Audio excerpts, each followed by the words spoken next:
Welcome, everybody, to the Brand Fortress HQ podcast. I'm your host, John Stojan, and we have Mike Jackness with us today. He's an entrepreneur and has been on Amazon, in the Amazon space for almost a decade. A serial entrepreneur, really from the age of 18, been full-time for over 20 years in the entrepreneurial world, building brands, growing brands, buying brands, selling brands on Amazon and beyond. And he shares a lot of this journey of wins and losses, in both on Amazon and then through Ecom Crew. So, Mike, I'm really excited to have you on the show. For folks that aren't familiar with you, can you kind of introduce yourself and give them a little bit of background? Yeah, I mean, you did a pretty good job there, making me feel old, at least at the minimum. Um, yeah, I mean, it is now over 20 years. I just celebrated my 20-year anniversary of starting the business that kind of led me to quit my job. I quit my job actually in the summer of 2004. So not quite 20 years from that perspective, but 20 years nonetheless. And before that, I was doing my own thing for a stint as well until one of my clients hired me. But to circle up to just the e-commerce space, I mean, I've been doing that for about a decade.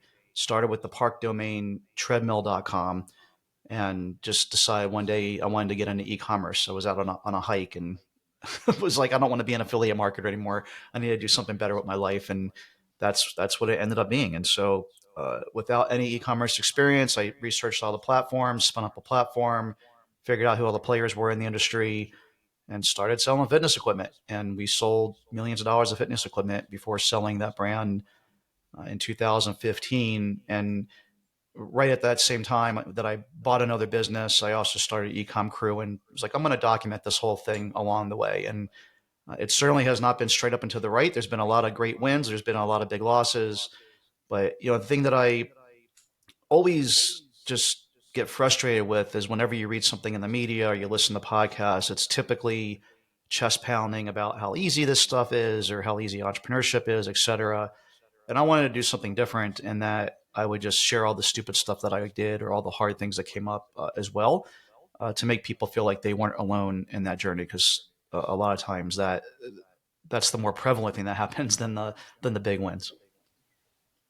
Yeah, I think that's, and I mean, I think that there's a ton of people that you've helped with that, myself included. So a little bit of background, just my personal journey, starting out in 2018, 2019, kind of learning things on Amazon. I had an e-commerce business for a few years, and you were an amazing resource in kind of learning the ropes of Amazon at that time, because there wasn't nearly as many resources out there, and then helping me through some different challenges that I had with the business at the time and selling on Amazon. So just thank you for all the things that you do for people that are trying to build businesses and build brands in the e-commerce space.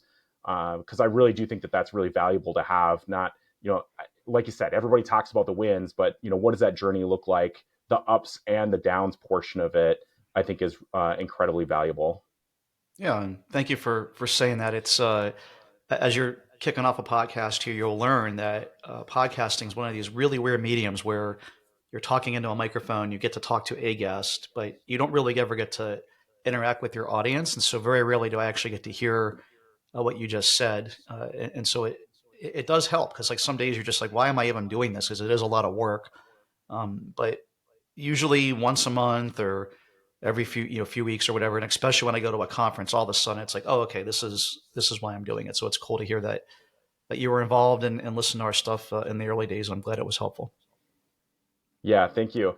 So I wanted to, maybe dial back a little bit, and I'm just curious because I feel like maybe we're in another one of those pivotal points in e-commerce. So, what pushed you, kind of looking back at your history to go from kind of that affiliate to into e-commerce? Like, what did you see where you said, you know what, I really need to transition from, the current from this affiliate business model into, e-commerce and kind of where you are today?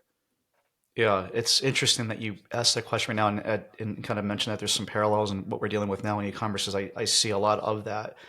But I in 2004 I started this affiliate marketing business, and it was easy, right? I mean, it was the kind of the dawn of the internet and Google search, and all kinds of things were just kind of getting started there. And so it was a lot of being at the right place at the right time. Again, it was super easy. But over almost 10 years of doing that, I just really kind of realized that in soul searching that I wasn't really adding a lot of value to the world. I mean, it really did kind of bother me. Uh, it just, if you think about a lot of affiliate sites, even to this day, they're recommending the product that pays them the most, or they're doing a lot of black hat crap or disingenuous stuff to kind of pull the wool over of just unsophisticated people that are on the internet, which is most people on the internet. They don't realize that they're being kind of lied to or misled in some way. And I'm guilty of this. Again, that's what I was kind of doing back in the day. But I was young and just and had no money, and you're hustling to eke out a career. But over time, I guess maybe you want to do better as you get older and have a different perspective. And I actually remember the exact moment where I was just like, uh, decide to go do this. I was actually out on a hike and just kind of thinking about life and what I want to be doing from here. And a large part of it was I thought that Google was going to kind of put the hammer down on these types of sites, and I wanted to be ahead of the curve. And I was like, instead of always trying to game Google and get ahead of the curve, I started thinking from a perspective of they're right again because of all the things I just mentioned.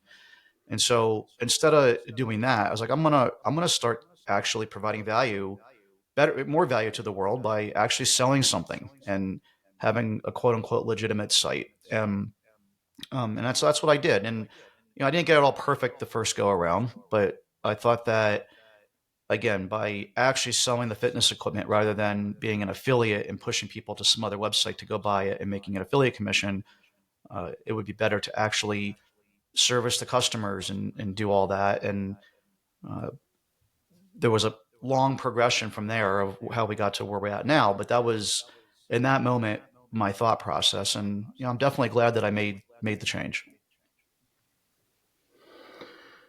Yeah, and I think that that's such an important point. Is and again, I feel like we're in one of those, and I guess because I've been listening to some of your more recent podcasts. How do you compare that to where you think we're at, kind of now, as far as I think there's a Hmm. lot of brands out there that are looking to grow, and or at least they're looking at the landscape, and they're saying, it's getting a lot more or a lot harder based on competition. Ad costs are getting a lot more expensive. Um, what's what advice, or what do you see kind of on the horizon for brands that want to continue to be successful on Amazon and beyond? Yeah, like I was saying, it's interesting how many parallels I see to my journey in affiliate and also now my journey in e-commerce. The parallel part is that it was easy, right? Like when I got into e-commerce, because it was interesting. Like the affiliate space was starting to really ramp up with competition and getting much more difficult. I ended up in e-commerce, which was like a reset back, going back 10 years, right? I mean, it was so easy. Like selling on Amazon in 2015 was so darn easy. It was, I would love to go back to that point. Um, and the other parallel I kind of see now is just that over time, like what did work isn't going to work moving forward. And so when you think about e-commerce in 2024 and beyond, what we were doing in 2014, where we were doing private label and just finding basically existing products. Now we always from the beginning did small improvements and tried to make things better. We always focused on making high quality products, and so I'm proud of that. We weren't just selling crap and putting in minimal effort. We always put in enough effort to make it better and try to sell a legitimately good product, and still do. But that simply just isn't good enough anymore. If you have a relatively commoditized product, uh, like we do with the brand that we currently just own right now, because we sold a bunch of stuff this year, it's a tough spot to be in because now you're competing against visually a much lower quality product and a plethora of sellers selling that other product, the cheaper version of the product that visually looks relatively the same. Right? You can't really differentiate around ice pack visually. You can communicate the best you can by having a higher price or putting some text in your bullet points or your imagery, but most people don't read that stuff, and so the bulk of the sales end up with the copycat product. And so I think if you think about again, 2024 and beyond, it's going to take like a leapfrog amount of effort. Like it's not going to be just a little bit more effort to, I think, to be successful. You're going to have to really, uh, you know, focus on brand, focus on making a very unique or defensible product, focus on using intellectual property or patents or something to build a moat around you. Focus on adding complexity into your business that international sellers might have a much harder time doing. Maybe that's some light manufacturing in the United States or in your local area, or having things that just can't be replicated easily around the world, and probably combining all of that, which is a lot, to then actually be successful and build a moat and have a defensible brand for, if you think about the rest of the decade. Because what's for certain is there will be more people jumping into e-commerce as sellers, and there will continue to be this trend of more people jumping in selling than there are buyers. I mean, e-commerce is growing, but the competition is growing at a faster rate than the amount of buyers jumping into the space. Amazon will continue to squeeze us. They're going to continue to raise fees. Cost of goods are going to continue to go up. Cost of ads are going to continue to go up. Cost of everything's going to continue to go up. And so if you have, this race to the bottom type business, I think that it's only a matter of time before you hit rock bottom, which is zero, and have to turn it off. And so you got to do all those other things moving forward to be successful, in my opinion. Yeah, and I think that that's a lot of great points, and things for brands to consider. Of it's not going to be just there's not like one golden BB anymore, or one solution to that where you can wave a magic wand to have a defensible brand as things get more competitive. It's got to be a Mm-hmm. combination of having IP, having strong brand recognition, and a lot of the other things that you brought up in order to continue to be successful and to move that brand forward. Yep. Um, I'm curious, and it's something that I'm starting to look more into, but haven't done a ton yet. And obviously, they're getting a lot of press for it. But do you have any thoughts on like the TikTok marketplace and what I guess from two aspects? One, from owning a brand, is there enough traction there yet to be any sort of alternative to Amazon? And two, I guess, do you expect to see maybe some improvement for sellers on Amazon brought on by pressure from some of these other marketplaces, especially if they're coming in from China to try and compete with Amazon as a platform? Yeah, I mean, I definitely think that TikTok Shop has legs, and I think the next thing that comes along and the next thing comes along will as well. There's always something new that I've been doing this for 10 years. So there was a time when like Facebook ads were all the rage, similar to it feels very similar to TikTok Shop right now. And so I would encourage people to go full bore on TikTok Shop, especially if you have the right type of products. I mean, I think that there's certain types of products that work really well with social media. Like, and we don't really have those products right now. We're selling ice packs. As the last brand we have right now is ice wraps, and so I think back to the days of Color It. If we still own Color It, we would absolutely be leveraging TikTok. You need a product that people are looking at a short form video uh, clip, and within 10 seconds, 30 seconds, whatever, are like, oh my God, I need this. Right. And so like it's that type of product that like triggers that type of response. People aren't going to do that with I stuck the thing in the freezer and it got cold. It's not very exciting, unfortunately. But you show somebody something cool like a high end coloring book or something really neat with artwork or whatever, and you're going to get that emotional trigger, which is why Color was so successful with social media and Facebook ads back in 2016, 2017, 2018. And why we never bother advertising ice wraps on social media. So I mean, and so is it gonna eat into Amazon? I mean, maybe around the edges, but like Amazon has a crazy amount of infrastructure. People have to really understand what it takes to have a footprint. It's similar like to the Tesla charging network. I mean, this is not a replicatable, easy thing to just roll out. You have to be able to fulfill all of these packages in a really fast time frame. And Amazon has a fulfillment center in like 38 states or something crazy, and probably 48 of the 50 top cities in the country, or maybe even more. I mean, we live in Las Vegas here, and it's very rare for us to wait even 24 hours for something to show up at this point from Amazon. Like they just same day or early morning next day delivery. It's all, part of your Prime subscription. That's something that TikTok Shop just can't replicate, right? I mean, they're just helping you sell your goods, and so someone's got to be able to handle the fulfillment part of it. Amazon's got a freaking billion SKUs under their roof, and they sell a bunch of stuff that just again isn't going to resonate. Like, where are you going to go to buy your pens and pencils or your iPhone case, or you need some wine glasses or toilet paper or a mouse pad, or whatever random crap people just buy on Amazon because it's like a household good or something that they need quickly and they don't feel like going to the store. I just don't see Amazon being supplanted in that regard anytime soon. But yeah, you got some like neat new purse or some like cool new polo shirt or something that's like the new trend. Yeah, okay, like you can put wildfire underneath of that by being successful on TikTok Shop. But I think again, it's a subset of products, not the breadth of things selling on the internet products.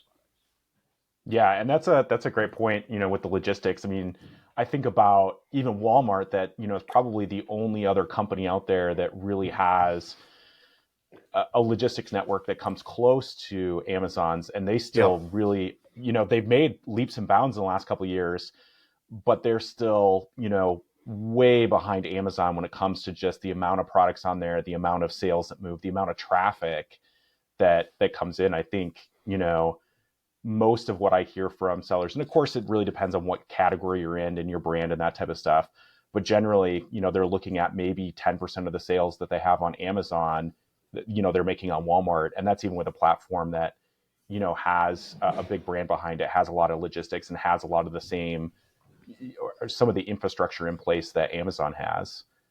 yeah. So it's I mean, really hard to it's duplicate. very difficult. And on top of that, Amazon's got like in the United States over 100 million credit cards already on file. People are Prime members. They're also watching Thursday night football and movies and listening to music, and they got their Alexa like tied into it and things on subscribe and save, and they already have the app on their phone, and they're used to it. You got to think about like the average person's not very comfortable with technology, and so just like understanding and it just being comfortable is like another big barrier to so yeah, is people somebody going to like eat away at the fringes? Yes. I mean, does every big company eventually tumble? I mean, I think back to like Sears and Roebuck. I mean, people thought that they could never go away. So never say never. Like I definitely think that Amazon will have their day, but as of right now, like they've done a really great job of just really cementing themselves in and like learning from the corporate graveyard of all these other companies that have been that big before and gone away, and really spread their wings. I mean, it's probably at a level where and I'm not really a big fan of even saying this, but it's probably getting to a level of like where the government should step in and like put the brakes on a little bit. I mean, there's reasons why like monopoly and antitrust and other laws exist, and I'm a free market kind of guy and let people do what they want to do, but at some point you gotta rein in the bully, and it's at a scale that's kind of getting crazy. But until something major happens, I think Amazon will continue to reign, king of the jungle. And are they going to make it easier for us sellers? I don't know, man. Like, I mean, they if you can make it 1% easier, okay, yes, you made it easier. So maybe it does get easier in some respect, but I think that they're really good at extracting fees. I mean, the other example that I think of, just a random parallel. I mean, I live here in Las Vegas, and you see what like corporate America has done to Vegas. All the free buffets are gone, the cheap steak dinners are gone, and free parking's now gone. And they've switched to like 6 to 5 blackjack and added a third zero to the roulette wheel, and they're just like constantly like nibbling away at you. But people still come, and people keep on selling on Amazon. People keep buying on Amazon, and so until people are fed up in some respect enough to actually make a change in their habits, these companies are going to continue to do what's best for their bottom line. And so I just don't see that changing anytime soon on the Amazon side. Okay. And so, if, I mean, kind of the Amazon, where we're at is, from a brand perspective, is, you know, to live with playing in that sandbox, especially in e-commerce, just because it is such a large share. And I mean, there are still, I think a lot of ways that you can win there. And you talked about some of them as far as, IP and some other ways around your brand. What's your thoughts on, so for brands that may be listening out there and maybe, they're at that, 500,000 or $1 million mark, and they're looking to, grow the brand. Are those things that you feel like it's possible to add on, kind of as you go if you haven't already made those investments, or that it's something that, um, it, or is it very challenging, once you get the ball rolling on a brand to add those, kind of competitive barriers afterwards? Well, I think it depends on the niche and the type of things you're selling. I mean, you might not be able to add it to your exact existing SKU catalog, but you can maybe add some other SKUs that fit that mold. I think of ice wrap specifically. There's no defense of a 4-inch round ice pack that I throw in the freezer or a 3x5 ice pack. If I was going to stick in this niche, which I'm been pretty public about that I'm not. If I were, I would go off and probably develop uh, a nice pack that for a particular body part, let's say a shoulder that like had some intellectual property built in. Maybe I try to get a patent and come up with something new to make that significantly better than everything on the market and really try to push that product. Again, it's not the niche that I want to be in, because the one thing that type of product doesn't have is repeat business. Like you sell somebody the most amazing shoulder ice pack that's ever been invented in the world, they're only going to buy it once, and that's something personally that I'm trying to stay away from. There's plenty of businesses out there that have made millions or even billions of dollars on something that you only sell them one thing of. But for me, like I find like the cheat code is to, if I'm going to be in e-commerce and do all this work, having a brand or a product that you can sell that same customer more than one thing of. It's gotten more and more expensive to acquire a customer. It's going to continue to get more and more expensive to acquire a customer. And so if you can sell them more things once they're on your email list, on your mailing list, physical mail, you have their phone number, you can text them, whatever way you're communicating with them, it's free to do it the next time. And so, I want products, again, color, it's a great example of this where, every time someone sat down to use one of our products, they were using up one of our products, right? It wasn't, they were just using it, they were consuming it. They're using lead in a pencil, they're using ink in a gel pen, they're using ink in a marker, they're using the page in the coloring book is being colored on. And so, like, every time that they sat down, they were using 2% of my product up, whatever it would be. And so after 50 uses, they needed more. They needed more coloring books. They needed more pencils. They needed more gel pens. They needed more markers. They needed more everything that we sold to continue to pursue their hobby and enjoy the products that we had. And it wasn't like we were doing something deceitful, to pursue this. That's the way that it is. Like, I mean, if you are coloring a page of paper, you're going to use up that page of paper. And if you're using up a pencil, you're using up a pencil. This is something that all of us would just accept. And so, to me, that's a much better brand and business to be involved in. And so, if I only get to pick and choose one thing out of the billions or maybe trillion opportunities, I want it to conform to all these things that I've learned. And so that's kind of where my head's at moving forward. Okay. So, if you don't mind sharing, so you talk about the consumable piece. Are there a few other kind of criteria that you're looking at for, that next brand that you're looking at, either, buying or building? Yeah, I mean, I think that I want to be looking at Amazon as for instance, as just a channel, right? So if you have a Mm. true brand, you're not reliant on Amazon. Like right now, I have an Amazon business. I mean, what we currently have at this very moment, after selling off the other stuff that we did sell off this year, we have what's remaining is just an Amazon business. We're selling millions of dollars of products on Amazon. We sell tens of thousands of dollars on Shopify for rice wraps, or maybe hundreds of thousands. It's a relatively low number. And so, I'm reliant very heavily on Amazon. But if I had, continue to color it, I mean, we sold plenty of stuff on Shopify. It worked very well through Google ads, through Google search, through organic traffic. It worked really well with Facebook. It worked well with Instagram. I would imagine it would work well with TikTok. There's an opportunity to get into retail, be on retail shelves, to use affiliates, to leverage influencers. I want to be able to promote my products and have my products be able to sell anywhere in the ecosystem, and have that continue to build upon itself and breed success. and not be reliant on any one platform for that success. Because then you're in a position I'm in right now where like I am beholden to Amazon, good, bad, or indifferent, for everything, for my inventory, for my ads, for my products, for their fulfillment fees. And if I decided I wanted to jump ship and go somewhere else, there is nowhere else. And so I don't want to be in that position. But if I was a brand that was selling all these different channels, well, I mean, I can choose to turn off Amazon if it ever got too bad for whatever reason, or I'm leveraging it to my benefit, not to just their benefit, to grow that brand and that business. And so that's the way that I kind of think about it. Okay. Yeah, that makes a lot of sense as far as, and I really like what you said there as far as Amazon being a channel in the brand, not the channel. So it just gives you a lot more options when you start looking at uh, a product and a brand that ideally has the capability to do, old brick and mortar retail. There's still a ton of business that's Mm-hmm. done there. And then, selling off your own website, whether you're hosting on Shopify or something else.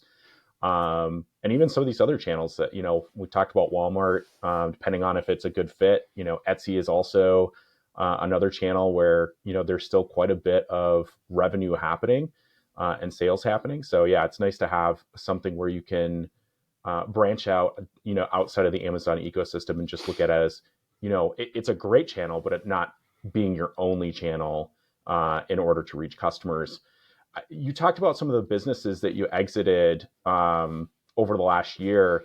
Uh, can you share a little bit on your thought process behind, because especially for folks that maybe have more than one brand, how you thought about that, and what led to your decision to, maybe exit a couple of those brands? Mm-hmm. Yeah, I mean, it was multifaceted. The reason for selling, there was just several different things kind of bouncing around in my head. We'll start with the easy one, the one thing. So I look at my mastermind groups and just other people that I've become really good friends with in the industry and just in business in general. And the most successful people I know have been focused on one brand. There are successful people that have 5, 10, 20 brands. They build a conglomerate, whatever. Like it's not like it doesn't happen, but the reality is the focused person tends to do the best. And even if they're focused on a less good brand or a less good business, it doesn't matter. You don't have to have the best ever business. You can have a 3 out of 10 great concept and business, but if you're focused just on that and only that, your chances of success are better than having 10, 7, out of 10 opportunities, in my opinion. It's something that at first sounds so stupid. I never would accept it until I finally just kind of got over the hump. But the reality is if you got 5 brands, you're having to maintain 5 social media accounts and maintain 5 different teams of people and set goals for all those 5 things, and send out an email campaigns for all 5 of them, and be working on brand messaging for all of them. And there's just a lot of moving parts in e-commerce and in business in general. And trying to do 100% good job on all 5 brands at all times is basically impossible. At least it is for me. Maybe there's people out there that are better at this than me. Maybe if you get to a certain size, okay, it's different. If you're running $500 million brands, you can probably do that. You can probably be the CEO of all 5 of them because you have full silos of teams underneath each one, and you can go spend 5 hours a week just meeting with the CEO of each of those and looking at KPIs and making sure those businesses are running really well. But for the size brands that we have, we don't have that infrastructure in those teams, right? So like you're the one that's pulled like Stretch Armstrong in every freaking direction. Um, and I finally just conceded to this fact, um, and just want to be working on one thing. And it's already been an incredible difference. I mean, it's only been a few months, but it's an incredible difference in every possible way. Like I see all these things that like were falling through the cracks for years, and have time to address them now. So that was part of it. There was also like a higher level of like, where do I want to position myself in e-commerce and in business moving forward thought process, right? So it was all these things I just kind of mentioned. The brands that we had weren't really, I think, poised and positioned to meet all these criteria long term. They were successful businesses. They were making money. One of them was very successful. It was doing 7 figures of EBITDA. So it's not like these are unsuccessful brands, and the person who took it over, I think, will do very well with it. It's just, again, if I can only pick one thing, and that's the one thing I'm going to be working on, there's only so many businesses and types of brands and niches out there that meet all the criteria that I was just mentioning, and that's the one I want to be playing in. I've learned a lot through the School of Hard Knocks over the last 20 years, and I want to apply that knowledge to build the best possible thing that I can. Um, and there'll be plenty of other opportunities out there that I just won't be able to do. That's the thing that's the hardest, I think, for an entrepreneur, is they just can see that I'm only going to do one thing, and all these other opportunities, someone else will just have to do them, right? It's it's I've coined this term, like, you can drown yourself in the opportunity, right? Like, if you try to do all of it, you can literally drown yourself in opportunity. Like, from an entrepreneur, you look at everything.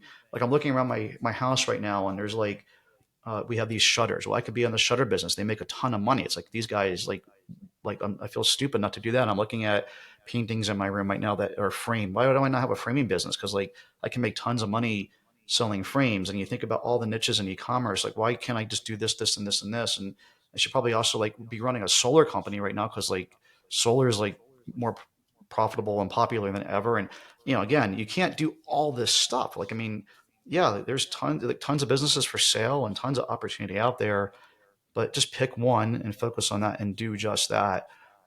Again, I think you'll be more successful. So that's kind of where I'm at, and that's the main reason behind the sell offs over the last year.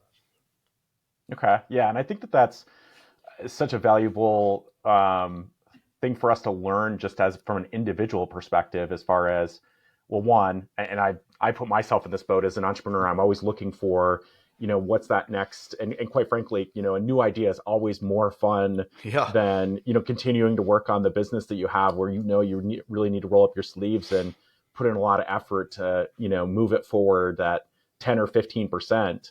At least for me, isn't nearly as much fun as the idea of starting something new and all that is entailed in that.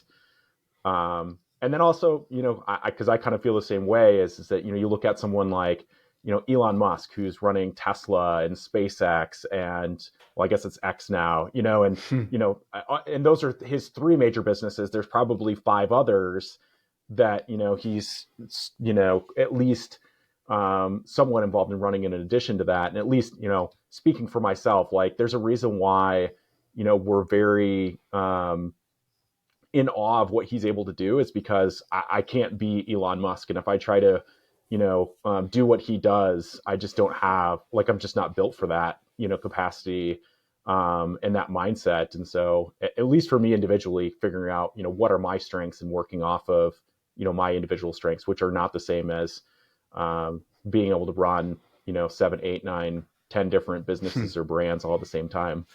yeah. Just to comment just on Elon, it's a perfect example. Just real quick. I mean, number one, as I mentioned, there's a guy who has a full team of people. These are all each $1 billion companies, right? A standalone, all of them are all $1 billion companies, and so there's full teams in place for every one of those teams.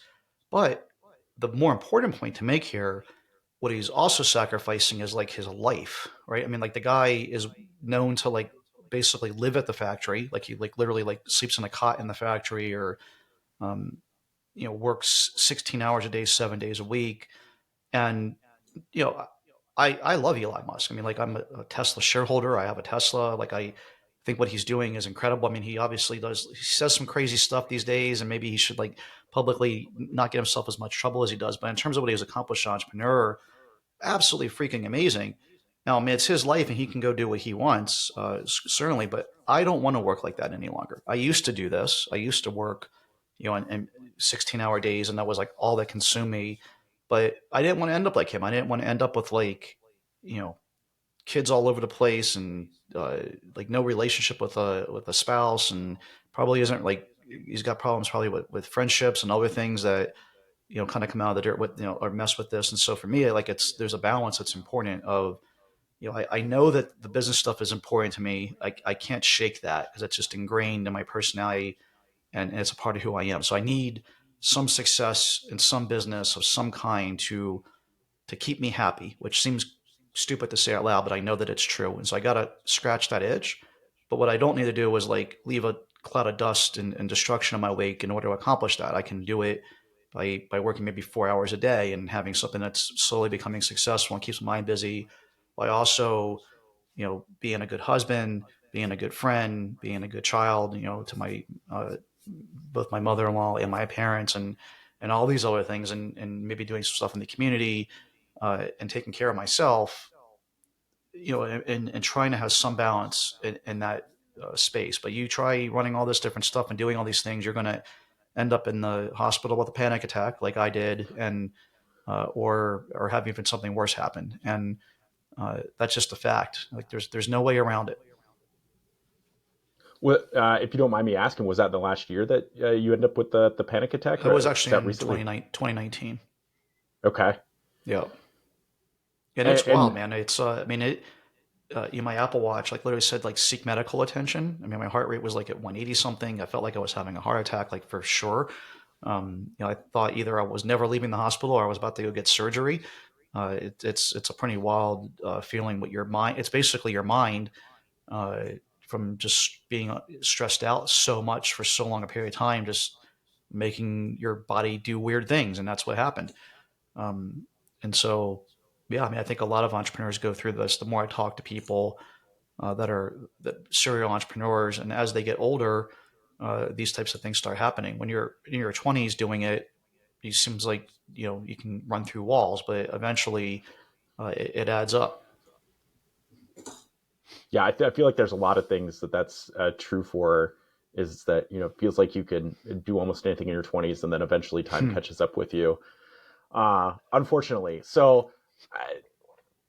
What have you found? Because I think that's a completely valid point, and I've definitely, it manifests differently, but definitely had that stress and that burnout, and also just thought about, I feel very similarly where yes, building brands and business are important, but they're not the only thing, and it's tough to find that balance.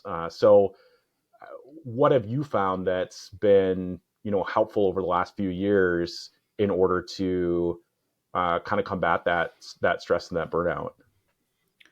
Yeah, I mean, there's this thing called the four burner theory, and that was actually when I started making all these major changes in my life. When someone introduced this to me, um, but there's the four burners are friends, family, health, and business, or your work. It doesn't have to be a business. You could be a lawyer or a doctor or something. Whatever your work is, your career. And the overall theory is basically like there's only it has to add up to 100%. And so, if you're working more, you're turning something else down. Like you're not going to the gym, you're turning your health down. You're not taking a vacation, you're turning your health down. You're not spending time with your wife or kids, you're turning family down. You're not going out with friends anymore, you're turning friends down. It has to add up to 100%. Are you ever going to have everything be in perfect harmony at 25, 25, 25? Probably not. But just being aware of it, I think, is the first thing. It's like kind of maybe similar to like being an alcoholic or whatever. When I heard this, it was like you got to accept that there's a problem before you can start to work on it. And until then, I didn't even accept that there was a problem. I blamed everybody else, and like blame my wife. Like, why don't you understand that? Like, I'm doing this for us, or like my friends. Like, I mean, I got to work. They got to understand that I got to work. Like, people don't care about this stuff, right? I mean, it's you got to put it into work and the time. Um, and it just kind of hit me really hard. And so, I slowly started turning the work burner down, and focused on all the other aspects of my life. And I think that's interesting. Um, I grew up in this.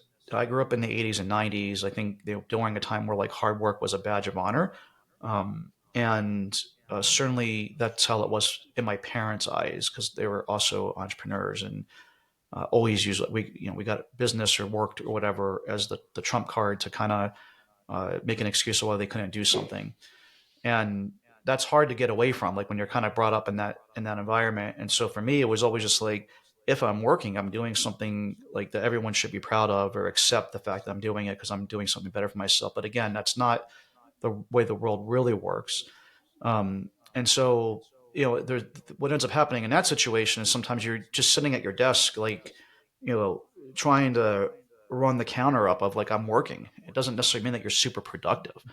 And so what's happened is that, I've been able to focus and be much more purposeful with the time that I do work because I know I have less hours to do it. And there's some principle, I forgot the person's name that came out with this, but there's a principle of like whatever it is, if you have the room, you'll fill it up, right? Whether it's your time, if you're like, I got 18 hours a day to work, you'll fill it up with something. If you have a 2,000 square foot house, you'll fill it up with something. And one a 3,000 square foot house, you get a nice new shiny 30,000 square foot warehouse that's empty, you will fill it up. Whether you need to or not, you end up filling up with a bunch of crap. It's like, oh, you have the excuse of, I have the room. And so if you have less room or less time to get stuff done in, you'll stop doing all the BS that like is not really adding any value and focus on the things that do add value, or put processes in place to offload things that need to get done that aren't really adding a lot of value to free up your time. And so I've been able to do that. It's not something you can do overnight. I mean, this conversation happened, I think in 2020. So it's been, a solid 3 years of slowly chipping away and making changes. But like, I can definitely say that I am a much different person than 3 years ago. And my life operates way different than then. Working, a lot less, spend way more time with my wife, a lot more time with my friends, more time focusing on me, and have successful businesses nonetheless. So I don't know. There's that. Yeah, and I think that there's a couple of things that I really take away from that was is first of all, again, there isn't there wasn't like one magic solution that you found that you're like, oh, there was just this one thing that I did and all of a sudden Yeah. everything was better. And I think just that acknowledgement of when you talk about those four burners, that you're never going to have perfect equilibrium at all times for those kind of four different sections in your life.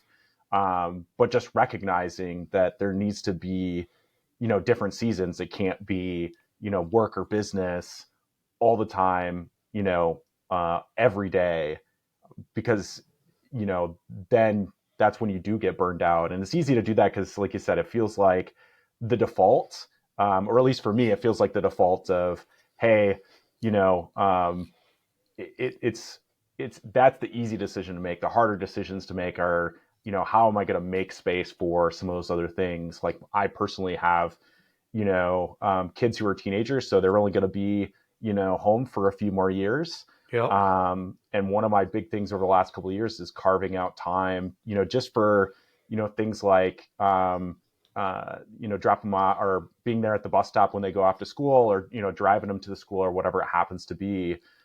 Even those, real small things where maybe it's only 5 to 10 minutes a day, but that's 5 to 10 minutes a day of checking in, that in a couple of years, I mean, realistically, I'm probably never going to have that time back. And Yep.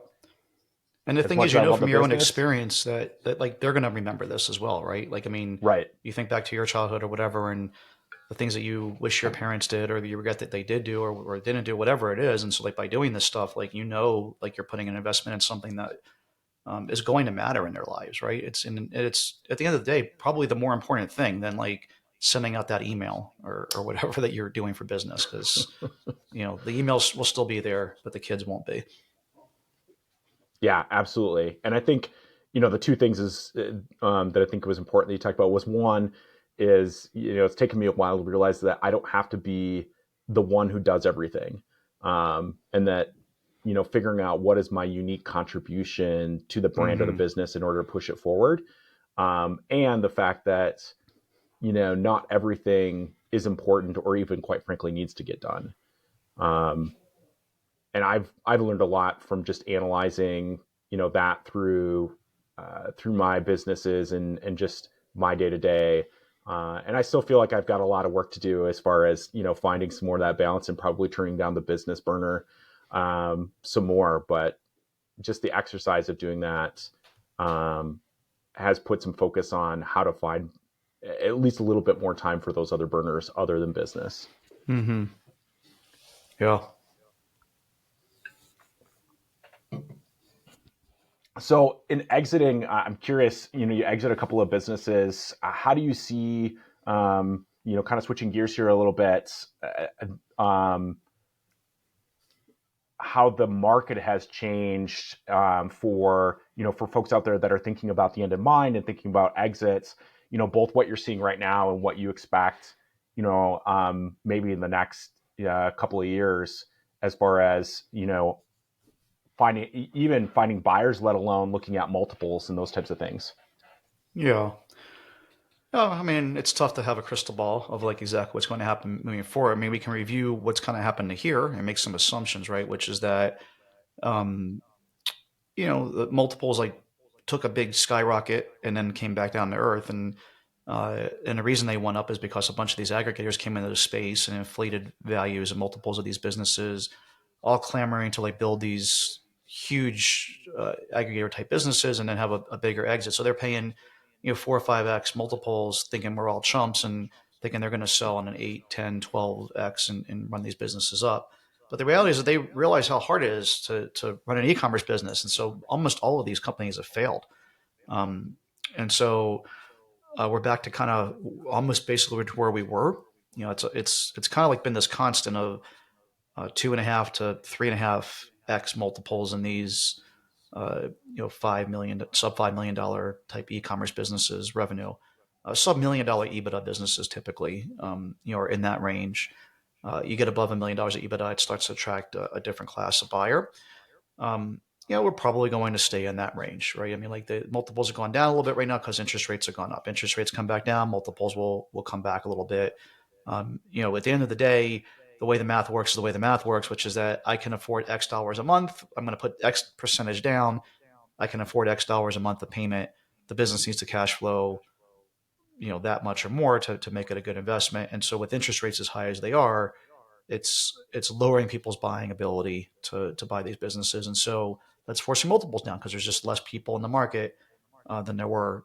That'll change, right? I mean, interest rates will come back down at some point. They always do. Then they'll go back up again. They always do.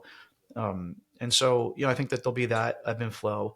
I think that um, the unicorn outlier brands will become worth even more, right? Because there'll just be fewer of them.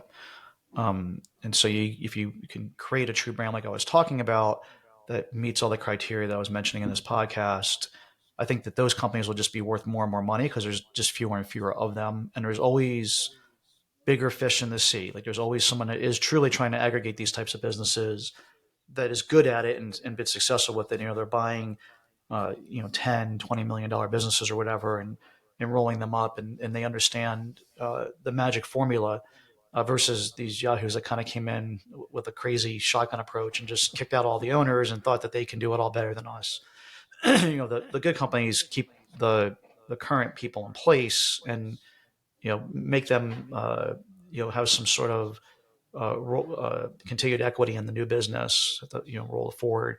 And I think that will continue to play out. So, I think that go make a really killer business and it'll probably be worth just as much as ever moving forward. Yeah, and I think that what I coming full circle, I think it comes back to what we started at the beginning of the podcast talking about, and what really is involved in the next couple of years in having and building a successful brand. So, with that said, what is maybe one action item that you would have for listeners that they say they've got a brand that's has some traction, and they're looking over the next couple of years in order to um, you know build up that brand to where if they want to, they could have an exit. What is maybe one thing that they should be thinking about or doing right now in order to prepare for that? Yeah, I mean, I'll put a couple of things out there. I mean, I would begin with the end in mind, right? So you want to think about like, what do you want your business to look at long term? Well, you probably, like I mentioned, you want to be in retail, you want to be on Amazon, you want to be on Walmart, you want to be on Amazon Canada, and then eventually Amazon EU. You want to be working with influencers and be on TikTok Shop and do. Well, if you're a solopreneur right now or you have a team of five, you can't do all these things at once, right? And so the biggest thing is like just focus on one thing new in the business or roadmap. Take some time to read traction, put together a plan, but you can't tackle all of it at once. If you try to go off and do all these different aspects of everything at once, you're going to fail at them all or do a half-ass job at all of them. And I think if you kind of tackle one channel at a time, add one or two new products at a time, whatever it is, and purposefully grow rather than trying to force it, it typically has a better result. I mean, that's how it's been for me.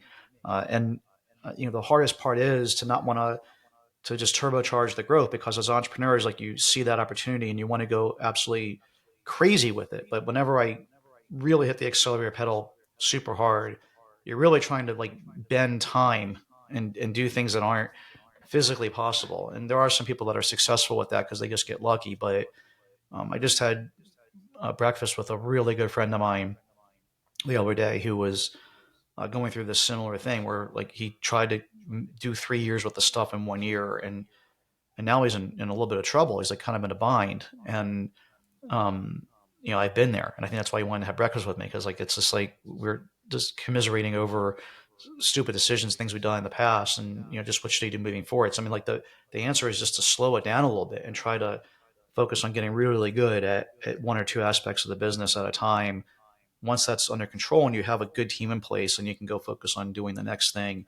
If you have good cash flow and a good team and a good process in place, it allows you to do it self-funded and not have to like get yourself in a situation where you're having to raise money, or you get yourself in a hole that's hard to get out of, and you can bury a good business trying to do too much too fast. So that would be what I would be thinking about. And then the other thing is, the hardest thing as an entrepreneur is to admit that you went down the wrong road. Like, I mean, to give up on something that isn't really working, whether it's the brand or the product or the business or whatever it is, and pull on the parachute, because doing that means you have to admit that you're wrong, to yourself and everybody around you. And as an entrepreneur, that's a very difficult thing to do.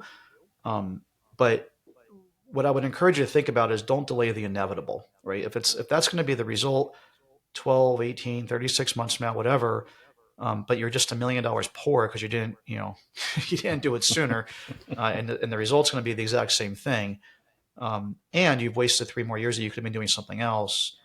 Uh, just do it. And again, I know it's hard because I've been there.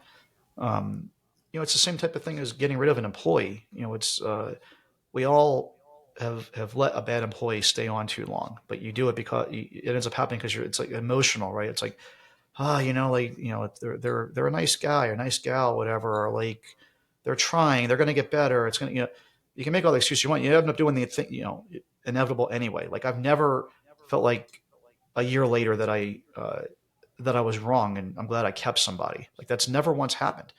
Like, I mean, and the same thing will happen if it's not really a good brand of business, whatever. Like, if, you can go take that time and money and go do something better with it rather than throwing good money or good time after bad. Yeah, I think those as entrepreneurs, because we have the flexibility to kind of delay those hard things, whether it's letting go of an employee or Yeah. maybe it means ending a product or even an entire brand that just isn't reaching its potential. At least in my experience, there's a reason why they call them hard things, is because they are hard to do. The hard thing about But hard things. exactly. Well, Yeah. those are some amazing, Yeah. some wise words from someone that obviously has been involved in not only the e-com space but also just marketing online in general. So thank you so much for taking the time today. For folks that want to learn more about you, Mike, and what you're doing over at Ecom Crew, what's the best place for them to learn more about you? Yeah, we do all the things with the Ecom Crew. So it's ECOMCREW, so ecomcrew.com. Ecom Crew on iTunes, Ecom Crew on all the socials, Ecom Crew on YouTube. You can go sign up for our email list, listen to our podcast, whatever. 90 something percent of our material is all free. Like I said, I like to give back. For me, the biggest win, the reason like people always ask, like, why do I do it? Why do I continue to do it? It's the relationships. It's like I don't really make enough money to justify doing Ecom Crew directly from Ecom Crew. I What I get is meeting people like you, being able to do stuff like this. Like, there are times in business where you will get in a bind, and there's that saying of like, it's not what you know, it's who you know. And I'm lucky to know a lot of really cool people because of it, and so that's why I keep on doing it. I keep doing e-commerce because I think, in general, the people in this industry are the best people I've ever met, because it isn't easy. I think the thing that I hate about affiliate marketing is the people were all kind of I was going to use a bad word, but let's fill in the blank. Bad word. Realize we're on a podcast here, and those were not the people I wanted to be around. In e-commerce, it's really quite the opposite because we've all been through some pretty tough stuff, and it's similar to being in a trench with somebody or something. It's pretty cool. So yeah, happy to have done this, and best luck with everything in 2024 and beyond.